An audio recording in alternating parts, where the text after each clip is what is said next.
नमस्कार दोस्तों, स्वागत है आपका। आज हम समझेंगे की और की में अंतर को। एक छोटी सी गलती हमेशा हम लोगों के साथ होती रहती है कि कहाँ पे छोटी की का प्रयोग होगा, कहाँ पे बड़ी की का। एकदम आसान भाषा में समझाता हूँ। को जोड़ने के लिए, वाक्य जोड़ने के लिए हम छोटी की का, और संबंध बताने के लिए संबंध, किससे संबंध, तो शब्द से।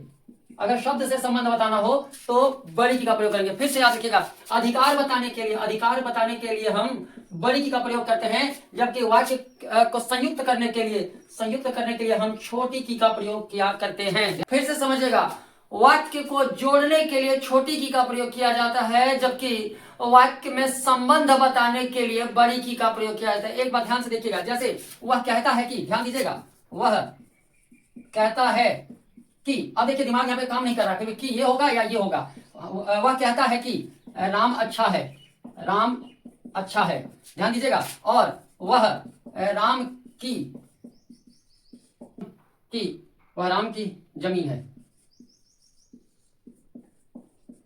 अब ध्यान दीजिएगा, यहाँ पे दो वाक्य है कि वह कहता है कि राम अच्छा है। यहाँ पे दो वाक्य लिखा है, वह कहता है कि राम अच्छा है, और दूसरा वाक्य है कि वह राम की जमीन है। अब यहाँ पे कंफ्यूजन काफी होता है कि कौन से छोटी का प्रयोग कहाँ होगा, कहाँ पे बड़ी का प्रयोग होगा। तो ध्यान दीजिए, वह कहता है कि एक अलग वाक्य है, राम अच्छा है एक अलग वाक्य। इन दोनों को जोड़ने के लिए जिसका प्रयोग है उसमें छोटी की का प्रयोग करेंगे।